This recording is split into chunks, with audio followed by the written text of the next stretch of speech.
Hello, everyone. Welcome back to AIQuantEasy, from zero to hero. Recall in the last episode, we talked about how we load SPY daily price and volume data from Yahoo Finance. We also did some visualization. So this is the data we have right now. In order to build an AI model on this data, it's better for us to enrich this data. Something like this. So here, we add some stock indicators to the raw data.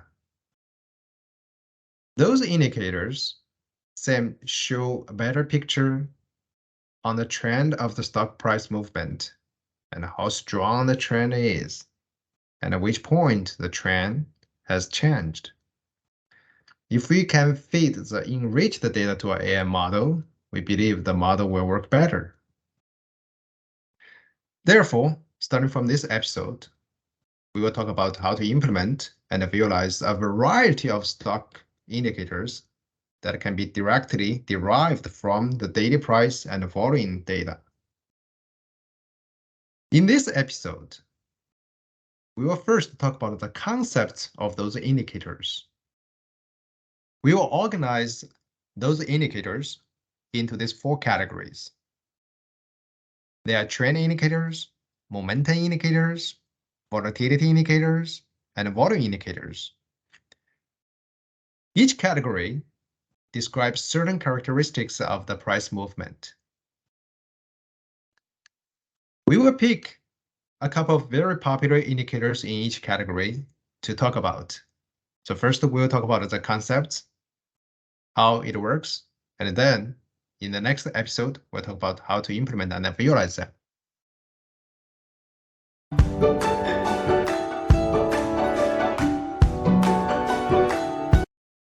A trend indicator helps identify the direction and the strength of a stock's price trend.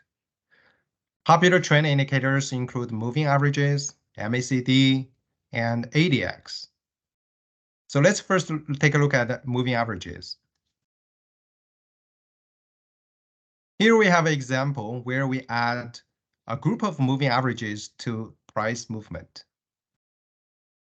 We have 20-day moving average, 50-day moving average, 100-day moving average, and 200-day moving average.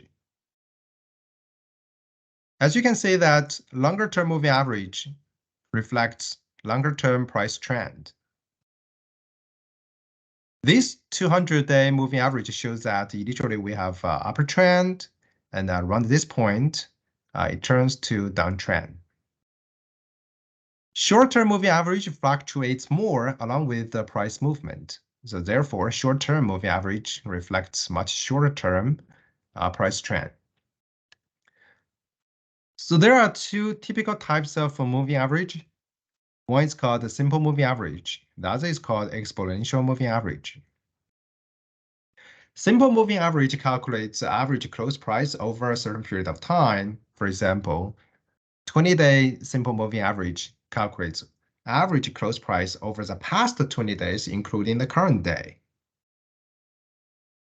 While exponential moving average calculates weighted average of the closing price over a certain period of time by giving more weights to more recent days. There is a very popular indicator that is directly derived from moving averages. That indicator is called moving average convergence divergence, or in short, MACD. The MACD is typically calculated by subtracting the 20-day exponential moving average from the 12-day exponential moving average. By such subtracting, we get this blue line, which is also called MACD line. Roughly speaking, when the MACD line is above 0, we have uptrend. When the MACD line is below 0, we have downtrend. The MACD line is always used in conjunction with another signal line, which is 9-day exponential moving average. So here, we use this red line to represent that signal line. When the MACD line crosses above the signal line, typically we view it as a bullish signal. On the opposite, When the MACD line crosses below the signal line, we think it is bearish. However, here we don't focus on any empirical usage of this signal or any other signals that we will introduce in this episode, because our goal is really to build AI models to automatically learn an optimal way to use all these signals or these indicators. So we just need to understand the concept of all these indicators to build the foundations for us to build the AI models later on.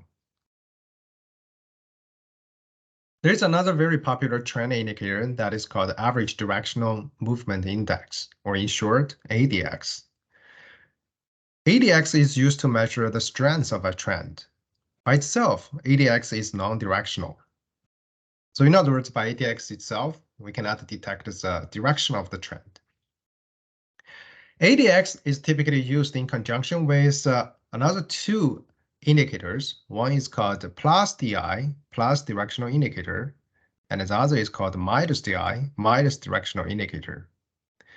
Plus DI indicates the strength of the uptrend, and minus DI indicates the strength of the downtrend.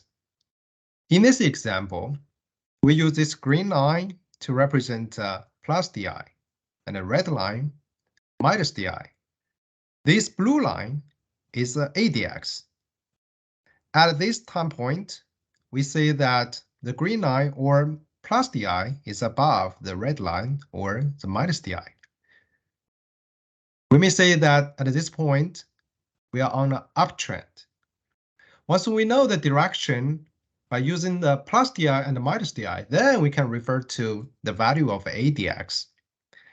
If at this point the ADX is rather big, then we can say this uptrend is rather strong.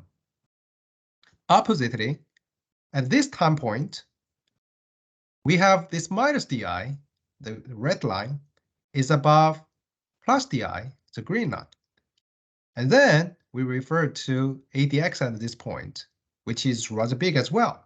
Then we can say at this point, the downtrend is rather strong.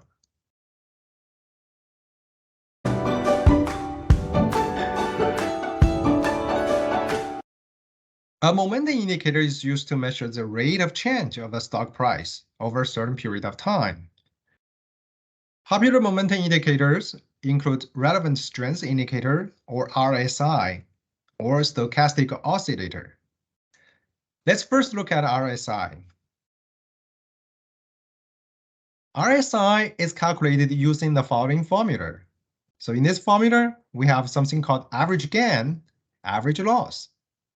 So given a period of time, if a day's close is higher than the previous close, then we have gain. Sum all the daily gains over that period of time, divide the sum by the length of that period, then we get the average gain. Similarly, if a day's close is lower than the previous day's close, we have loss on that day. We sum all the daily losses over that period of time and divide the sum by the length of that period of time, then we get this average loss. If the ratio of average gain over average loss is higher, then this component is smaller, then RSI value is closer to 100. If the ratio of average gain over average loss is smaller, then this component is bigger, then RSI is closer to 0. So RSI is a value between 0 and 100. Typically, if RSI is above 80, we think we have overbought situation. If RSI is 20 or below, we think this stock is in an oversold situation. So look at this example. So here, we have RSI is greater than 80. So typically, we may think that here we have overbought situation. However, this is not the peak of this uptrend. It's far away from the peak of the uptrend, right? So here, we have RSI below 20. So we may think that we have oversold situation. However, this point is far away from the bottom of this downtrend. From this example, you can say, although our RSI is very popular indicator, momentum indicator, however, we should not use it in an isolated way. Because all these indicators that we talk about today, they are lacking. They are lacking a real price movement. So that's why instead of we manually engineer the way to use it in an empirical way, we want to build an AI model that can automatically learn an optimal way to use all these indicators through training on a large data set.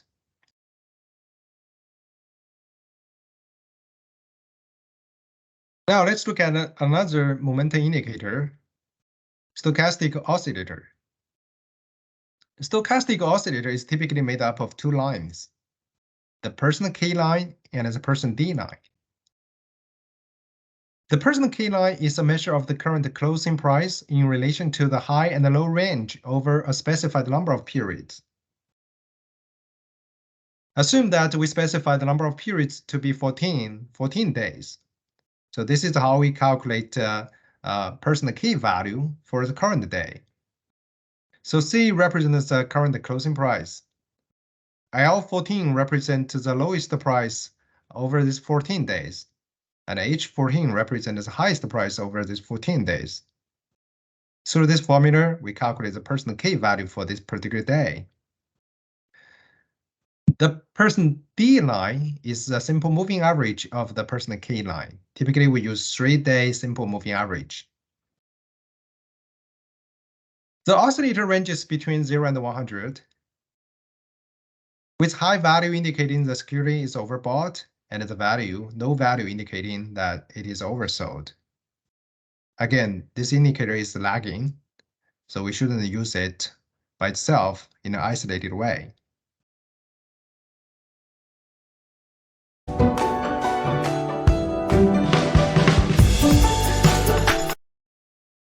A volatility indicator is used to measure the degree of price variation over a certain period of time. Frequently, volatility indicators include Bollinger Bands and average true range, or ATR. Let's look at Bollinger Band first. Bollinger Bands consist of a moving average. Usually, we use 20-day moving average, like what this orange line represents. Then we have two standard deviation lines. One is above this moving average, and the other is below. These two standard deviation lines form a channel for the price movement. When the Bollinger Bands contracts, the volatility is relatively low. When the Bollinger Bands expand, the volatility is high. Like this area, we have consistent uptrend, so the Bollinger Band is rather narrow. That represents volatility in this range is low. And in this area and this area, the Bollinger Bands expand. So that represents the volatility is very high.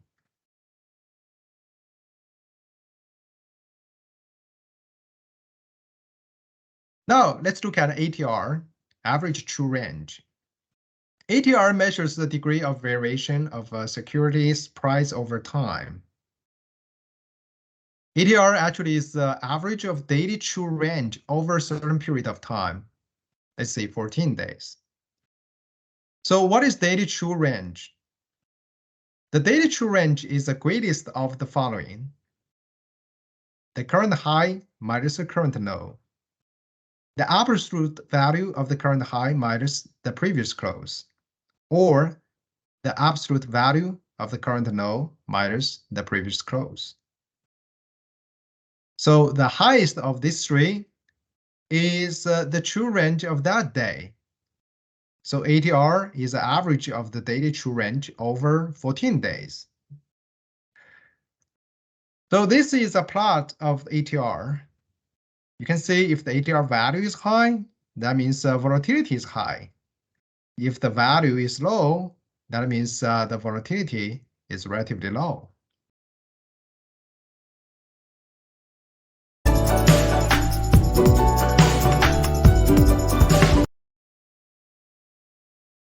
A volume indicator uses volume data to measure buying and selling pressures.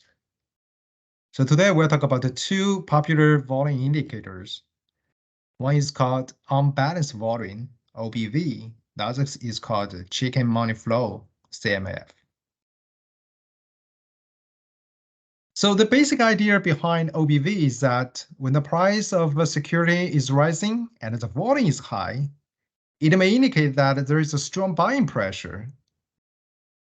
Conversely, when the price of a security is falling and the volume is high, it may indicate there is a strong selling pressure. Simple enough. The OBV indicator is calculated by adding the volume on up days and subtracting the volume on down days. Pretty straightforward. So look at this OBV line.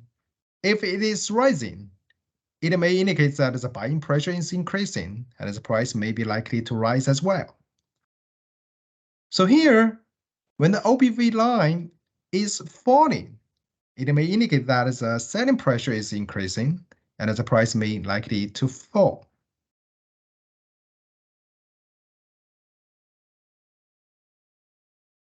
Chicken money flow, just like OBV, CMF use both volume and measure the selling price. So introduce the concept of daily money flow.